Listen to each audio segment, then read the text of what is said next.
Satunya muda dan ganteng. Iya, satunya. Apa tuh? Ya ngono lah. Hebat itu kan sendirian. Iya, terus Di kamar, musim muda. Waduh. Krotok ngono. Metu kamar lanang tok. Iya. Kalau STM bongkar mesin iso balekno kabeh. Lah kalau yang S1 dibongkar iso balekno untuk hati ini pasti wis. Balik none ya ngomong arek STM.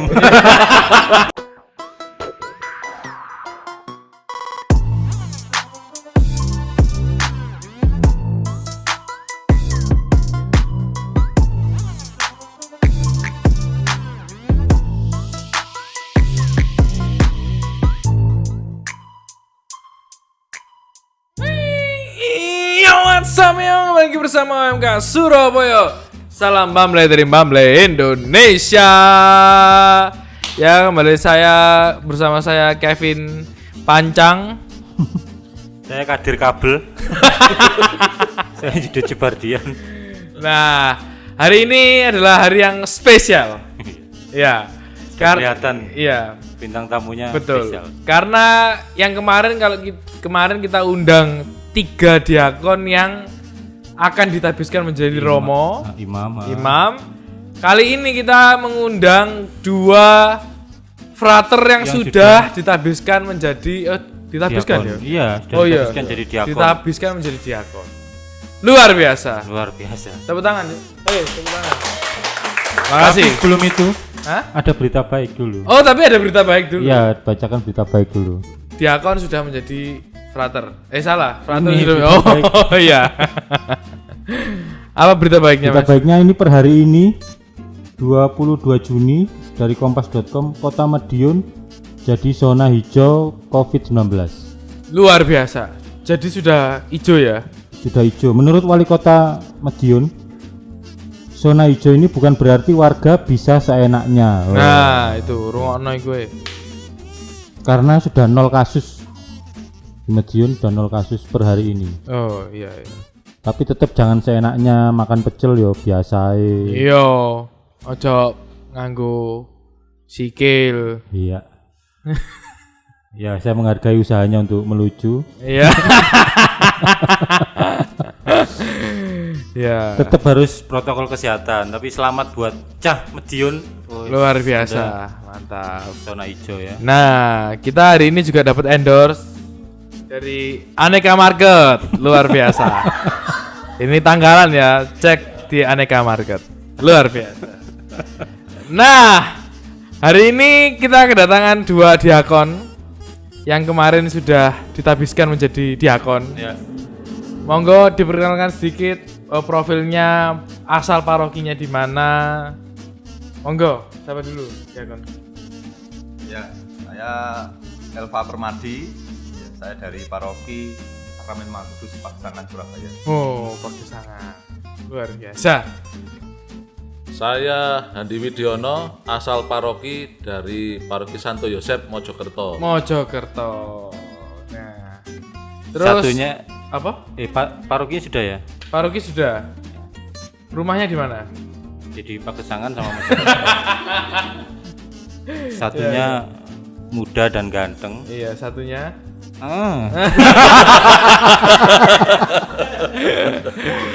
Ya. Ini ada rumor ya memang ya. Apa itu? Ada rumor memang katanya Diakon Handi ini adalah senior dari yang senior. Panggilan dewasa. Panggilan dewasa. Nanti akan diceritakan. Nah, Tapi kemarin waktu tabisan itu sudah diumumkan penugasan. iya. Jadi Diakon Elva nanti akan di Seminari Garum 1 tahun. 1 tahun. Diakon Handi akan di HKY Katedral 1 tahun. Betul. Nah mungkin dari situ dulu kita mau dengar apa yang mau dilakukan Iya. di tempat baru ini. Iya. Kalau saya tugasnya di paroki HKY, ya fokusnya di paroki. Termasuk ini ikut bangun renovasi. Ngangkut gerakan-gerakan. Iya. Sama ngurus kematian. Iya. Paroki itu ya. Sama kayak Diakon Ferdian toh. Iya, Iya. banyak Iya. ngurus. Terlalu job desk utama. Diakon Yudi itu agendanya adalah adiasa. Seminggu itu adiasa itu terus. Iya. Jadi wis kenal ambek satpame. Iya, sakrab. Ambek tukang sabune. Itu yang di paroki. Nah, yang di seminari kira-kira Diakon Elva. Ya kalau saya sih sebenarnya belum tahu apa yang harus saya lakukan ya. Saya cerita sedikit Mas ya. Iya, Ketika, Monggo. mendengarkan Bapak Uskup menugaskan saya di Seminari Garum. Karena tidak ada bayangan sama sekali saya akan ditugaskan di sana itu. Oh. Pikiran saya ya ini di saat pandemi seperti ini kami berdua akan tugas di Surabaya saja. Pikiran saya seperti itu kan. Apalagi Diakon Theo tuh waktu datang ke seminari juga mengatakan kalau tahun ini Seminari Garum kosong, operatornya tidak ada, kayak gitu kan. Jadi ya sudahlah, harapan saya tuh semakin besar dan ini juga ya memang dulu saya masuk di Imam Projo Surabaya itu ya bayangan saya, pikiran saya ya pastoral di paroki gitu. Ya, setidaknya tahulah gambaran apa yang akan saya lakukan kalau di paroki. Tapi kalau di Seminari Garum sendiri ya itu belum tahu. Ya, mungkin mengajar mungkin. Iya. Atau mungkin melanjutkan kafe pastor. Ya, itu kan di sana ya. Nanti kita bakal ke sana mungkin nyambangi diakon. Ya, Katanya kemarin waktu kita ngomong-ngomong sama diakon-diakon yang mau ditabiskan jadi romo, itu katanya ketika masa yang paling berat selama perjalanan menjadi romo itu adalah masa ketika ditabiskan menjadi diakon. Bukan malah ketika diakon ditabiskan menjadi romo. Iya, itu apa? Kenapa kok seperti itu? Bener nggak itu? Kalau bener beratnya di mana ya? Di mananya beratnya? Silakan. Kalau janji selibat itu sejak diakon. Karena dalam liturgi tabisan itu janji selibatnya ya waktu dia. Iya. Jadi kalau imam sudah nggak ada janji itu. Oh, iya, kaul apa namanya? Bukan ya? Umurnya Kaul kemurnian. bukan kaul kemurnian. Apa itu? Janji selibat. Janji selibat. Iya. Yo, itu abot itu. Apa abote? Iya, ngono lah. Pemennya pas musim udan loh. Kok iso? Apa hubungannya karo Selibat itu kan sendirian. Iya, terus Di kamar musim udan. Waduh. Rotok ngono. Metu kamar lanang tok. Iya. Kalau dari Diakon Elva apa? Ya memang berat dalam arti karena diakon ini adalah tahapan pertama peralihan dari status awam ke klerus. Oh, itu ya. Dan ketika kita sudah masuk ke dalam status klerus itu kan tidak bisa mundur kembali. Dalam arti ya saat itulah kita seperti Yesus yang disalib, dipaku di kayu salib, ya sudah semua kehendak, kebebasan, kemerdekaan kita ya kita berikan seutuhnya untuk Tuhan Allah, untuk gereja. Nah, seperti itu. Iya. Jadi itu yang yang menegangkan di situ.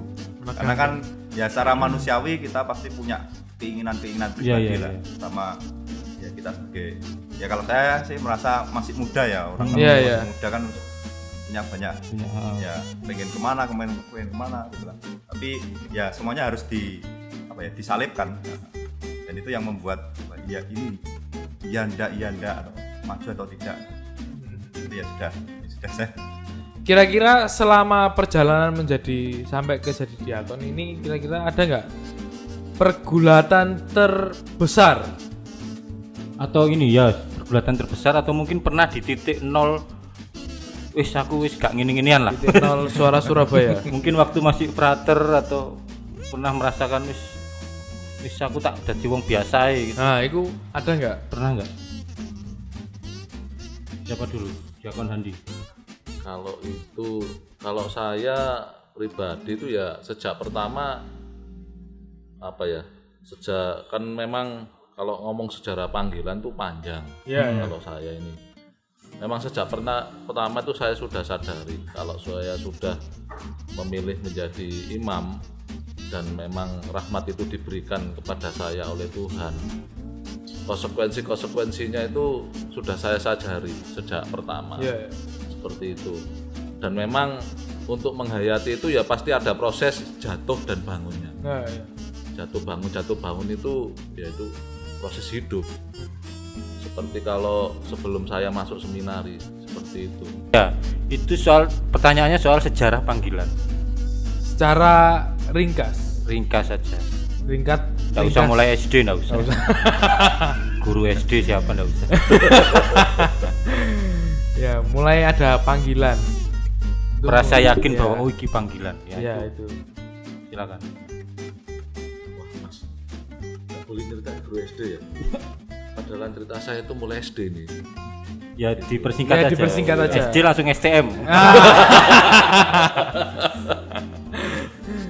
Ya, kalau awalnya saya dulu waktu mau baptisan kelas 5 SD dulu, itu waktu ikut pelajaran katekumen, suster saya tuh ngomong pengakuan dosa yang pertama. Terus saat hari hanya itu sore-sore itu saya main dengan teman-teman. Terus ada seorang imam yang nepuk pundak saya. Ini imam masa depan. Oh. Kecil maksudnya. Oh, nggak ngerti ya, ketawa-ketawa aja. Nah, dengan berjalannya waktu, terus waktu kuliah, nah ini yang bagi saya kerinduan itu menguat. Terlebih saat setelah pengeboman malam Natal di Mojokerto. Oh iya. Itu kerinduan untuk menjadi imam itu menguat di hati. Sampai waktu semester 4, mulai semester 4 itu saya masih ingat sampai sekarang dan sampai nanti, karena itu titik-titik berrahmat dan bersejarah dalam hidup saya itu. Semester 4 di Unibro ya. Iya, Teknik industri. enggak. Teknik Teknik mesin. mesin sewanger loh. Teknik mesin Unibro bisa. Itu berarti anak STM itu ya. Enggak, yo. Pangel. Kalau bedanya STM sama yang S1 itu, Iya. kalau STM bongkar mesin iso balekno kabeh. Lah kalau yang S1 dibongkar iso balekno untuk hati pasti wis. Balik none ya ngongkon arek STM. Tolong balik ini. Tapi saya dari tadi salah fokus lihat udulnya kameramen dulu. Tolong dikancing sih Mas. Nah,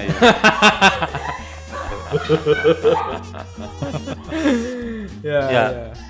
Nah, waktu Semester 4? ya, pasca pengeboman malam Natal itu ya kerinduan itu menguat sampai kalau saya libur atau longgar kalau pulang ke rumah itu mesti ngomong ini ke mama. Meletakkan tas, terus cari mama, ngomongnya, "Mah, aku pengen jadi romo." Waduh. Nah, kira-kira dibolehin apa enggak? Enggak. Nah, betul. Jawabannya enggak boleh. Terus kamu enggak boleh jadi romo. Oh. Nah, terus setelah itu ngomong mama, saya dijanji saya nggak boleh jadi romo, nggak boleh mikir jadi romo, panjang sekali kok ceritanya. Tapi di akhir kata-katanya tuh saya ingat sampai sekarang. Kalau kamu tetap mau jadi romo, wis mama tak bunuh diri ya. Hah? Serius? Serius.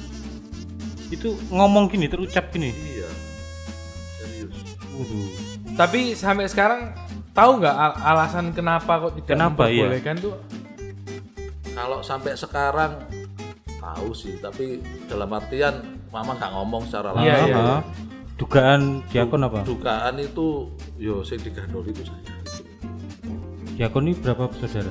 Saya 3 bersaudara, Anak ke? anak kedua cowok semua. Cowok semua. Oh, jari ini wong biasanya anak tengah itu sing sayang mbek wong tuane ngono. Wingi jarine anak tengah iku sing mokong. Mokong tapi sayang. Wah. Iso ae, Pak. Bisa ya. Om iki iso ya, Om iki. Duk gaduk ya.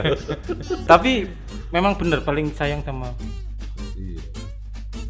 Iya, iya. Dalam artian tertentu, kalau kakak sama adik boleh kemana-mana, saya tuh nggak boleh kemana-mana. Ya, Dalam iya. artian tertentu seperti itu. Jadi maunya orang tua adalah yang merawat ketika tua adalah diakon Oh hati. gitu. Oh. Bisa jadi seperti itu. Bisa memang. jadi seperti itu. Nah terus ijazahnya Unibro kayak apa terus? Ya itu. Nah, itu itu. Nyeluk arek STM. Itu ada ceritanya sendiri itu. Iya. Boleh saya lanjutkan? Boleh. Nah, setelah mama nggak boleh kok guyu.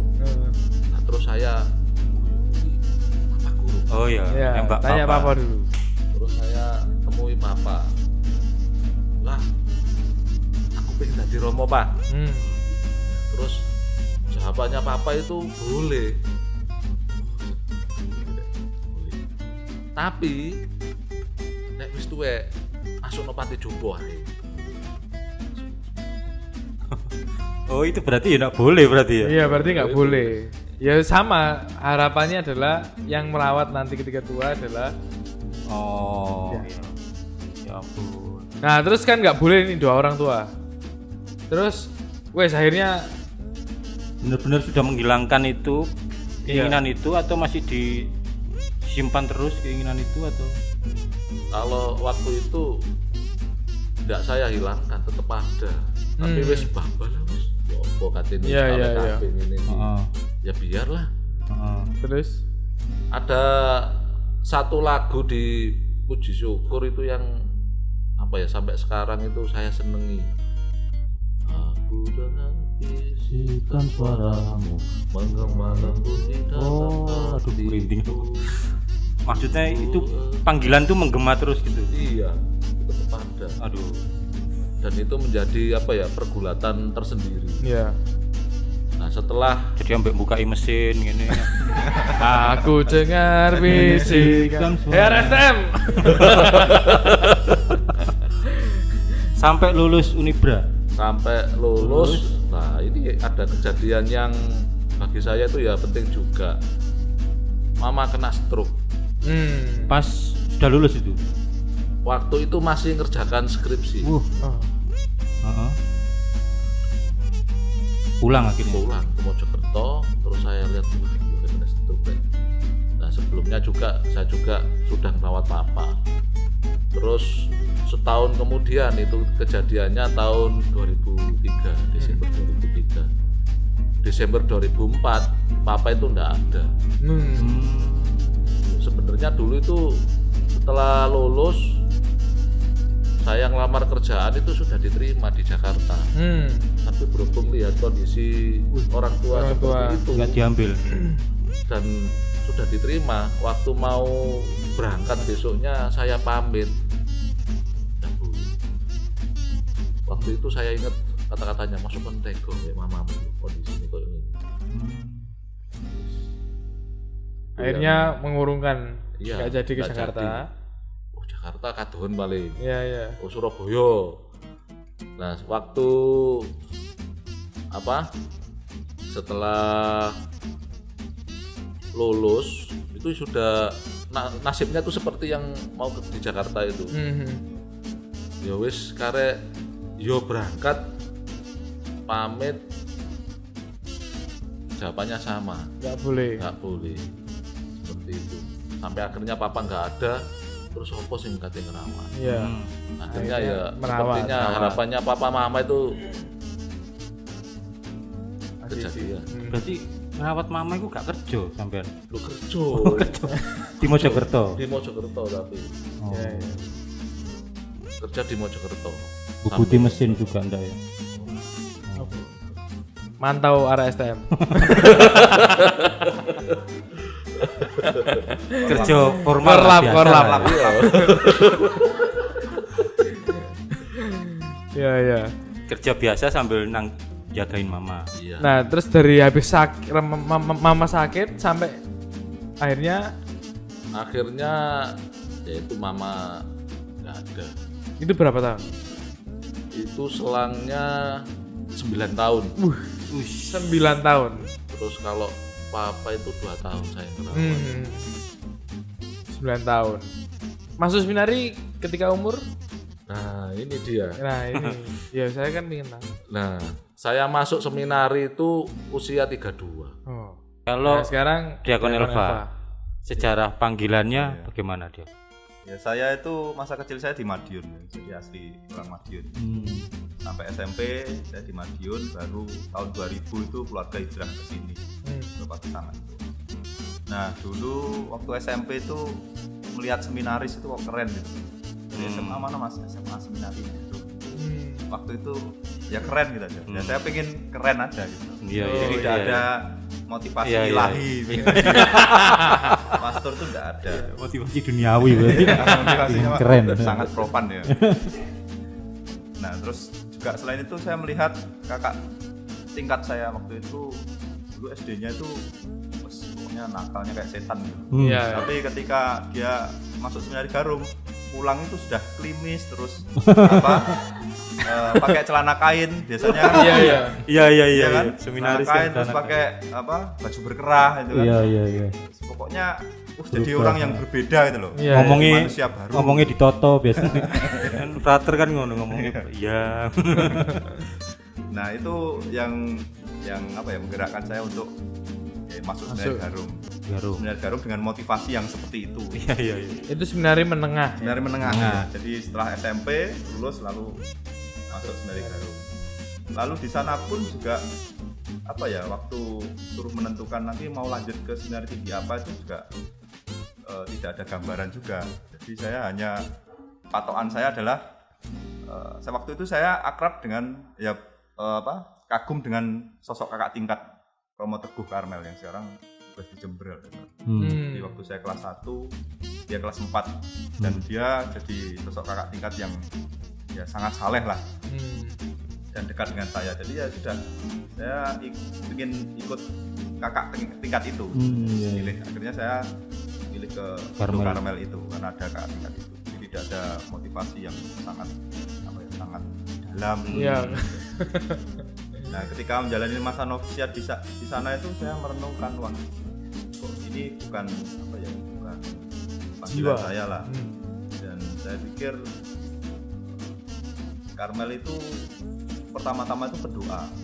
Jadi bukan pertama-tama itu Romo Jadi panggilan awal harus tanda bahwa kita masuk Karmel harus motivasi seorang berdoa. Jadi belum tentu nanti di sana terus ditahbiskan. Makanya kan ada yang buder. Kalau projo itu presbiter kan, imam, jadi jelas nggak ada bruder projo, nggak ada, suster projo juga nggak ada karena PR ya presbiter ya imam saja titik. Sementara kalau religius ya seperti Karmel lalu dan yang lainnya itu mereka ada brudernya karena memang ada semangat hidup spiritualitas hidup tertentu yang mereka hidupi. Jadi tidak pertama-tama harus jadi imam tuh. Sementara mungkin waktu itu ini ternyata ya bukan panggilan saya. Saya menjalani novisiat 1 tahun di sana, lalu memutuskan untuk ya tidak melanjutkan karena kalau biasanya di biara-biara itu kan kalau naik tingkat itu harus melamar lagi. Nah saya tidak melamar. Nah waktu itu dengan Romo Budiono, Karmel Romo Budiono itu adiknya Romo Trijoko. Nah itu dia mengatakan ke saya, kamu tuh sebenarnya punya api panggilan. Kamu itu ada panggilan jadi imam. Ya ini saya ingin mengalami hidup di luar dulu Romo. Saya mungkin memurnikan motivasi saya. Dan waktu itu saya bingung, ini keluar itu mau kuliah di mana? Ada yang ya teman-teman ngajak yang di Sanata Dharma kan kebanyakan eksim kan masuk Sanata Dharma. Kalau enggak di WM Surabaya ini. Tapi ada juga tawaran dari Romo-Romo masuk STKIP Madiun saja. Lalu kalau ke Unibro ketemu Diakon Andi pasti. Dia sudah lulus. Saya SD dia SMA.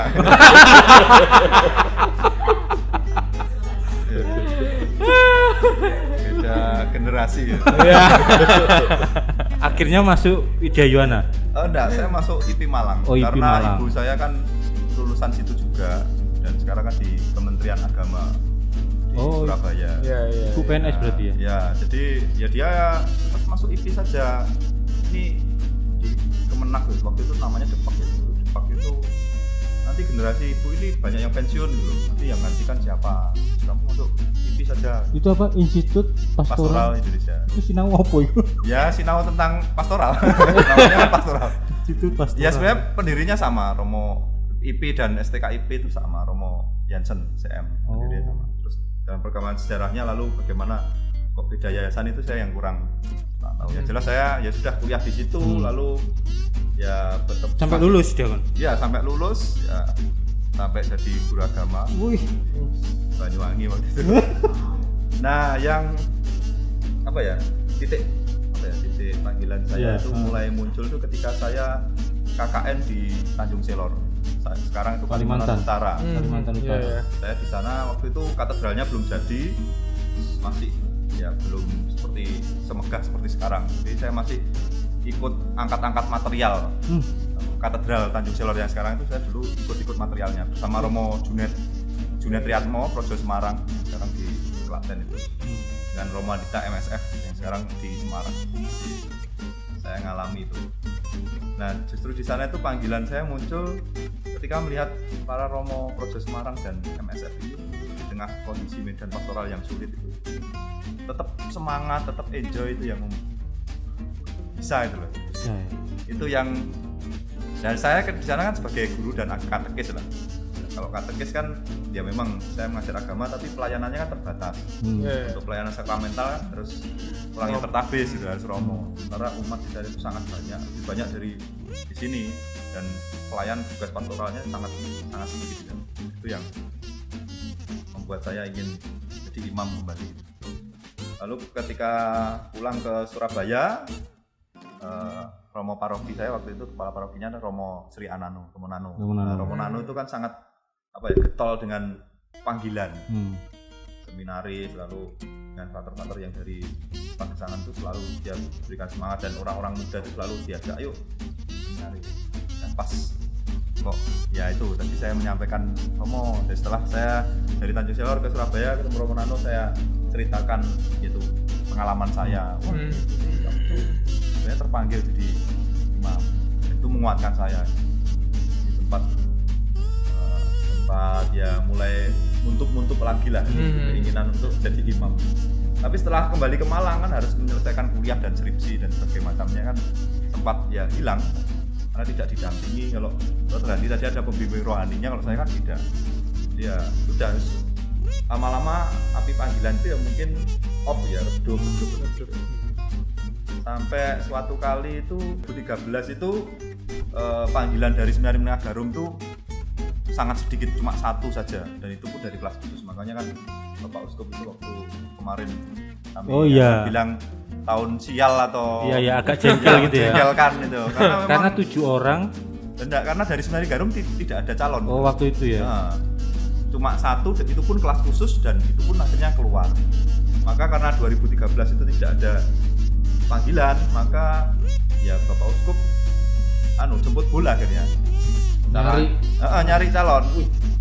Ya, jadi cara menjaringnya adalah selain pendekatan personal, mengadakan rekoleksi panggilan untuk dewasa ya. Panggilan dewasa. Nah, jadi Frater Handi ini adalah angkatan pertama ya, ya, angkatan pertama rekoleksi panggilan dewasa. Nah, posisi waktu itu saya masih di Banyuwangi ngajar. Ya sempat di sama Romo Nuroto itu di WA saya. Ini ada rekoleksi panggilan, tapi ya enggak bisa karena saya kerja kan. Iya. Nah, cuman akhir Juni itu tiba-tiba ada telepon masuk, dan itu Monsinyur. Wih. Jadi semua kami itu yang angkatan saya itu semuanya itu ditelepon Bapak Uskup sendiri secara personal. Diajak ngobrol. Wih.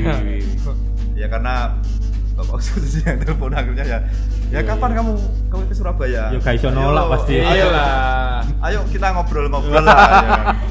Ternyata Bapak Uskup dapat nomor saya dari Romo Nano. Jadi waktu New terus Romo Nano menceritakan, ini loh ada anak saya itu ingin jadi Romo, lalu ceritakan saya. Lalu nomor saya itu dikasihkan ke Bapak Uskup untuk menghubungi saya. Ya sudah, saya benar gitu. Caranya gitu. Cepet bulannya seperti itu. Iya.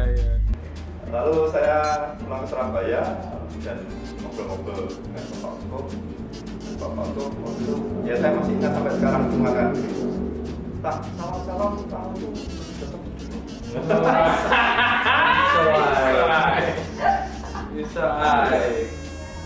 Guru itu sudah banyak. Dan dan hidup itu cuma sekali saja. Maka carilah sesuatu yang beda. Iya. Nah, kata-kata itu yang apa ya, yang menggema dan yang membuat saya harus merenungkan kembali. Maka ya akhirnya saya merenungkan, dan 3 hari saya ya sempat tidak bisa tidur ya, karena memikirkan ini ya saya memutuskan masuk atau tidak. Masalahnya waktu itu kan akhir semester, dan kalau saya meninggalkan sekolah kan harus cari guru pengganti. Iya. Nah, dan guru agama itu sulit sekali nyarinya. Iya, apalagi Banyuwangi ya. Iya. Saya di sekolahnya Suster SPM. Ya itu saya mengutarakan keinginan saya untuk mundur, ya kepala sekolah langsung keberatan, dan itu mendadak sekali kan. Ya harus cari penggantinya, harus cari pengganti. Kalau sekolah nggak tahu telepon itu. Iya, makanya. Coba di telepon itu pun lagi.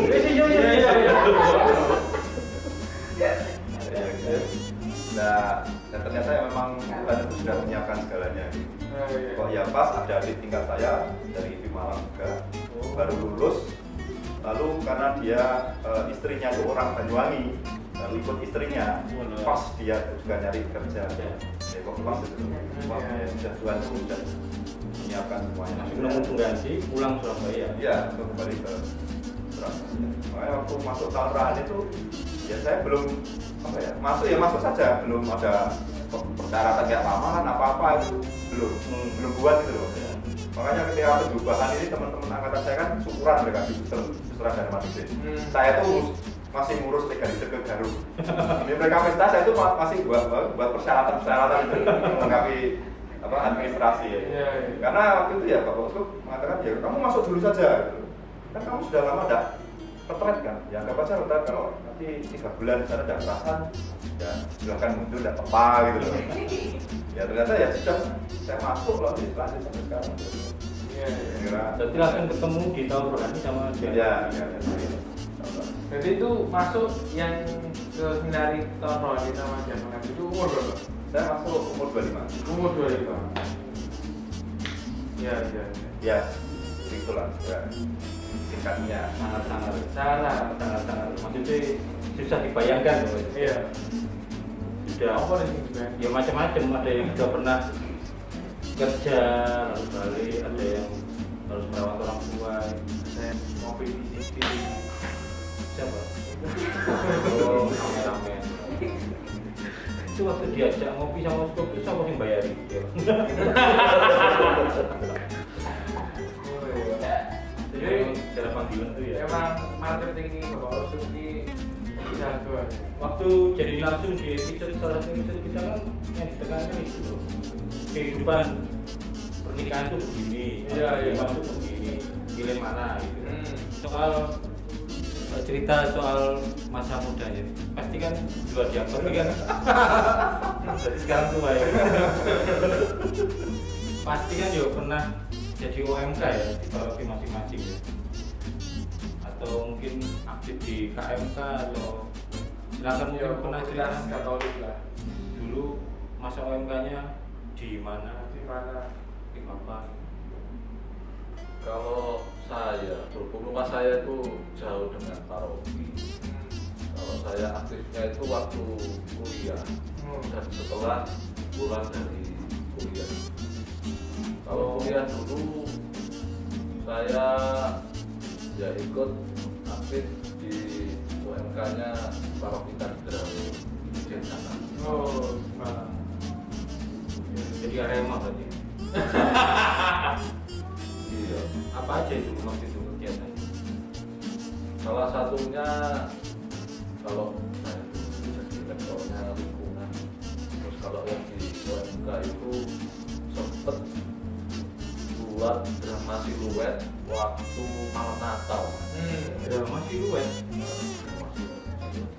drama siluet. Film-film tok tuh ya. Iya. Itu yang paling berkesan itu ya. Iya. Katanya juga jadi apa ketua lingkungan. Oh, itu setelah selesai kuliah, Balik Balai Mojokerto saya aktif di lingkungan di wilayah 4 lingkungan 3. Stanislaus di Mojokerto. Saya jadi humasnya, bagian ngobrol orang-orang. Maksudnya ya Pak, dan sebagainya undangan itu. Nah terus jadi gini tuh ya pernah jadi sekretaris RT saya ini. Biasanya ngurusi surat-surat izin, surat kematian. Nah kalau jawabannya apa? Kalau saya masa muda saya itu saya juga di Jarum. Terus SMP masuk.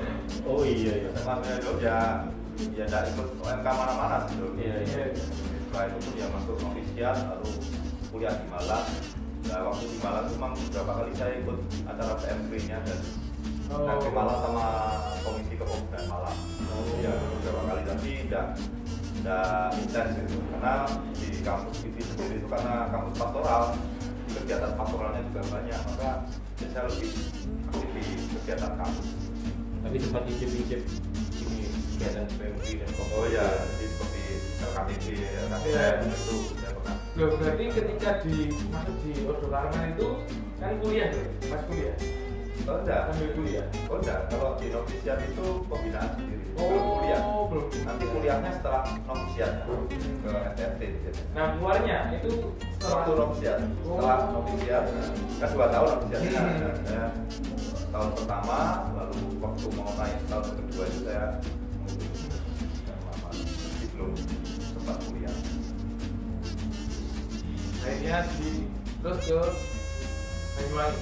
Ya kerja di Banyuwangi dan di sana ya karena sudah kerja jadi sudah beda. Jadi OMK-nya Diakon Elva itu tidak pernah merasakan yang kumpul-kumpul cewek cowok gitu ya? Enggak pernah. Ya paling waktu asistensi di paroki terus diundang acara OMK paroki di mana saya asistensi ya itu saja.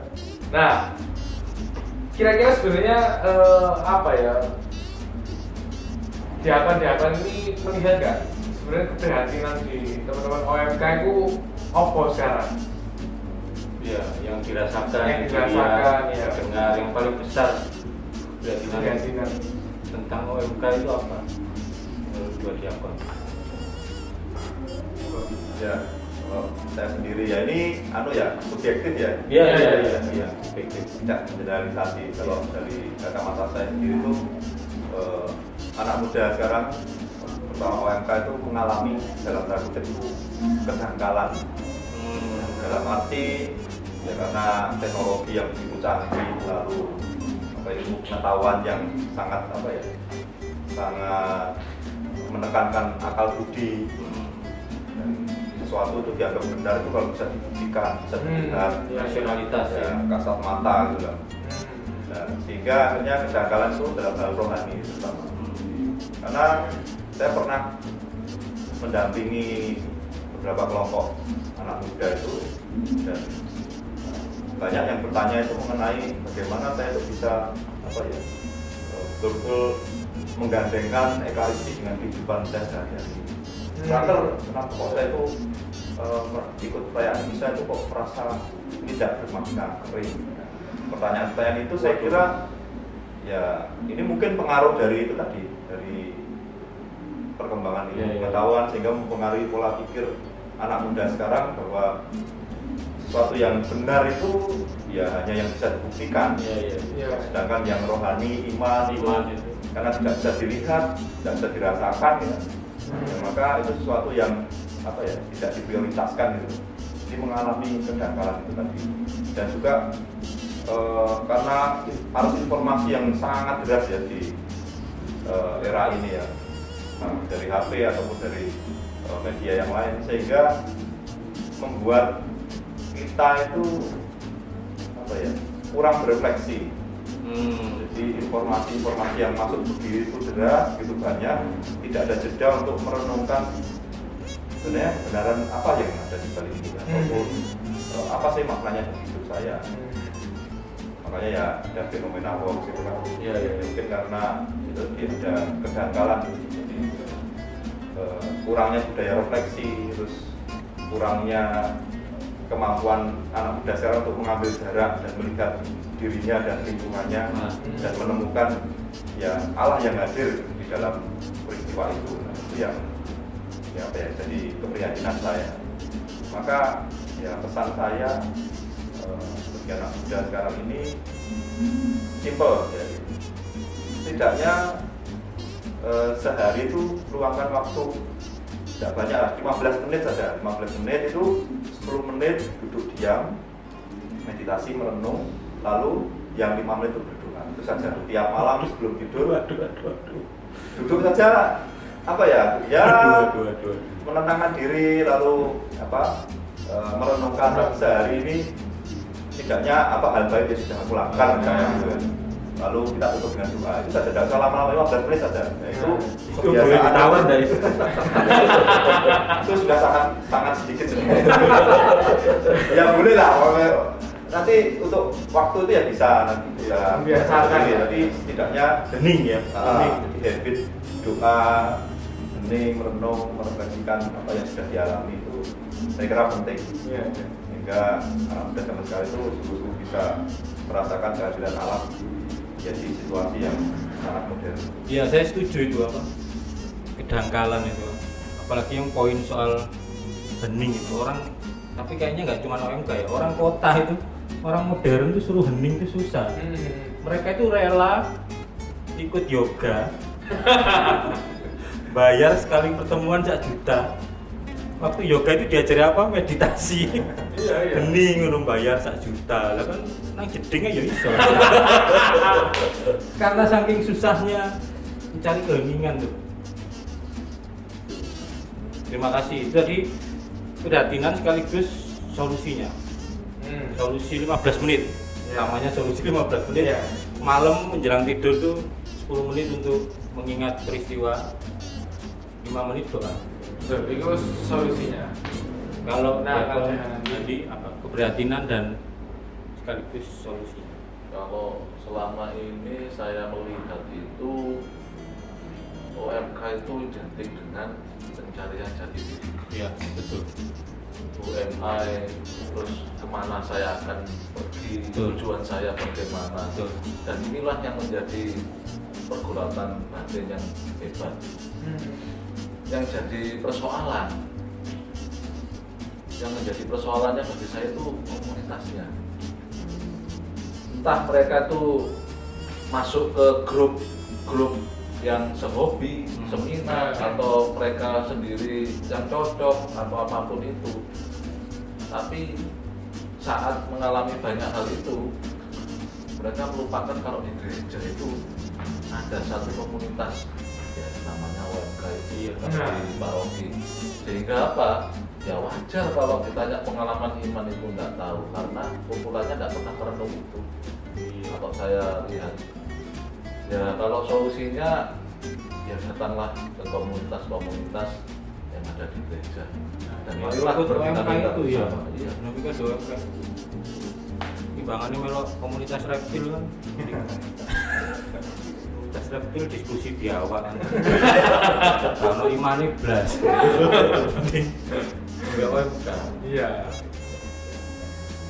Nah, Solusinya tadi adalah gabung di komunitas Katolik lah ya, teman-teman OMK. Terus sekarang pesan-pesan untuk anak muda, kira-kira apa pesannya? mungkin yang Ya, terkait soal panggilan juga. ya boleh. Silakan Diakon Adi dulu. Pesan saya, kalau di hati teman-teman mendengar ada suara panggilan, Ya. jangan matikan. Nah. Dengarkanlah dan jawablah panggilan Tuhan. Nah, Aku dengar. aja diselimurno ae. Iya. Panggilan diselimurno, Selimut juga. dialihkan. Iya maksudnya. Ya maksudnya gak dianggap kalau dialihkan. Tidak dianggap. Dialihkan lah telepon ini. Oh ya di-reject ya. Di-reject. Nah itu dengar bisikan-bisikan ya. Ya gak bisikan sih. Jangan dimatikan panggilan. Ya, jangan dimatikan. Dijawab. Diakon apa? Ya, pesan saya ini pesan yang sering saya katakan pada anak muda yang pernah saya dampingi. Saya tidak akan bosan-bosan untuk mengatakan pesan ini. Pesan saya adalah bahwa Tuhan Yesus itu sangat mencintaimu, merindukanmu apapun hanya dirimu. Walaupun sekarang mungkin kamu lagi kering, lagi susah, lagi merasa kehilangan makna hidup, tapi Tuhan Yesus itu selalu merindukanmu, menantikanmu dan mencintaimu. Maka ya pesan saya, sedikit luangkan waktumu untuk doa. Nah, seperti biasa, narasumber boleh bertanya satu pertanyaan. Nah, ini kan karena dua kan satu-satu. Pertanyaan tentang channel ini ya, atau tentang hostnya, bebas. atau tentang kameramen, Nah, boleh. atau tentang kru, Ya, bebas. boleh. Monggo. Ya, Bang. Monggo. Kalau saya itu sejak ada channel UMK Surabaya Iya. itu saya tuh punya satu pertanyaan. Nah, sih kenapa orang dua itu? Apa nggak ada yang lain? Nah. Itu loh yang penasaran saya itu. Itu juga pertanyaan kita juga. Iya. Nanti rencananya akan ada beberapa segmen Iya, baru yang betul. hostnya bukan kita berdua. Jadi teman-teman, ada teman-teman yang sudah UMK Surabaya sebenarnya sudah berkembang lebih besar. Jadi nggak cuman kalau dulu kan cuman bertiga, Ya timnya cuma bertiga. ya, sekarang krunya banyak, Banyak. segmennya juga bertambah, Nah, beda segmen itu hostnya beda. beda. Kenapa kok dari awal kita ya? Karena waktu itu penghuninya ketika pandemi cuma kita ini aja. Jadi waktu itu STPD nggak boleh keluar, terus bingung ya ini yang ada di sini. Iya. Tapi sudah berkembang, tenang aja dia. Nanti Jangan yang bosan toh. Yang ada segmen lagu rohani itu Nah, hostnya cewek-cewek. cewek. Yang ada juga resensi buku. Ya cewek cowok, Cewek cowok. bukan kita. Iya. Terus ada lagi yang makan-makan. Oh, urus. Ya rencana Rencana ada segmen yang makan-makan. kuliner Nanti gereja. Romo-romo. Nah itu. Monggo saya. Ya kan Elva? Kalau saya mungkin ini ya, pernah dulu Mas Yudi dan Mas Kevin ya, di waktu kecil itu tidak ada ya keinginan atau pikiran aku ingin jadi Romo. Nah, masih itu dulu. Ada Seingat yang saya. tahu nih mundur. Seingat saya dulu orang tua saya itu pernah dilamar sama guru saya. Saya kan SD Katolik Karitas 2 di Manuan ya. Saya dulu SD Karitas 2. Lalu ada seorang guru agama, saya masih ingat namanya Pak Sony Igon, masih sehat orangnya. Itu dia melamar beberapa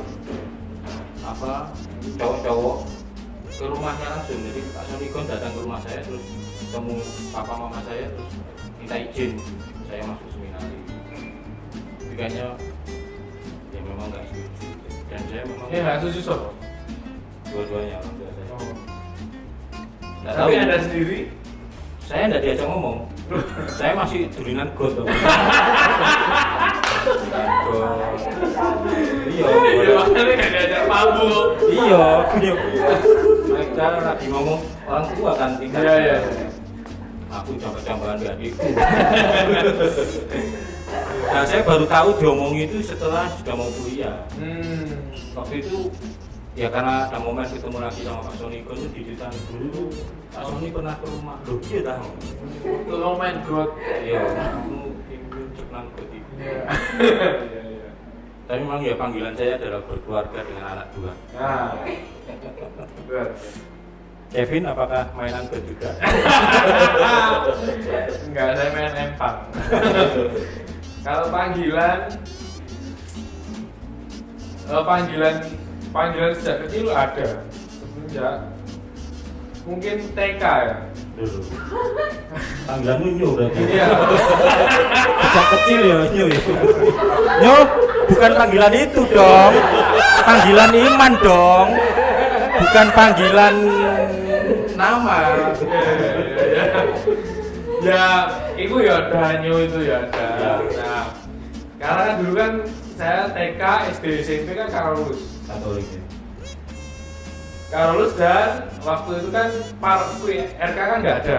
Belum ada, yang cuma ada kan GIB. Jadi paroki saya juga di situ, sekolah saya juga di situ, Romo parokinya juga dari dulu juga Romo Goris. Jadi semenjak TK itu selalu hilang, pulang sekolah itu selalu hilang dicari orang tua, nggak ada, pastoran, selalu di pastoran. Dari TK, terus SD ya gitu, SD mari mangan bakso, dulunan got, terus selalu ya di pastoran. Terus akhirnya itu pun sudah, nah kan kebetulan juga saya kan anak tunggal, jadi agak susah. Jadi ya sudah ngomong, bahkan saya sudah pernah ngambil formulir seminari Galuh. Woi, waktu SMP. Waktu SMP sama teman saya yang udah keluar. Terus sudah sempat ke sana berarti? Enggak, saya nggak sempat. Saya disuruh Romo Boris ngambil formulir sama teman saya, dia ngambil. Terus habis itu waktu itu kan nggak ada Android atau itu kan SMS. Nah, SMS lalu saya tanya sama dia, bro kamu wis kembali nomor formulir? Terus dia tanya balik, bro kamu wis tak? Oh wis. Padahal aku belum. Jadi dia kembalikan sendiri, saya nggak kembalikan. Oh. Nah itu, akhirnya dia yang jadi masuk seminari Garum sampai ke STPD, terus dia gejolak. Nah saya masih Pergulatan. Iya. Oke, itu aja. Masih. Loh, kalau saya ditanya apakah WL masih mau jadi Romo? Iya, kalau saya pasti jawab ya. Tapi kapan masuk? Tunggu tanggal mainnya. Wes. Kan iso gak main-main toh. Nah, iya. Oke. Oh, masih Mbak Pisek kan. Gak lucu. Kuya.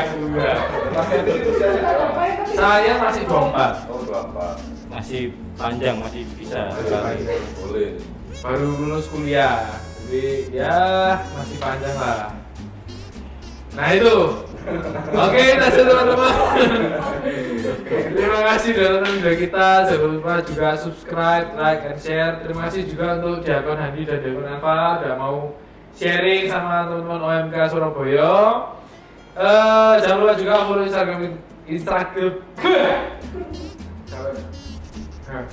follow Instagram kita di OMK Surabaya. Oke, lanjut teman-teman. Terima kasih, semoga bermanfaat dan sampai jumpa. Malam ini saya baru tahu kenapa Kevin itu bable ya. Kenapa? Karena tadi cerita sejak SD hilang, malah nggak diketahui digoleki ibu. Ajar loh. TK hilang.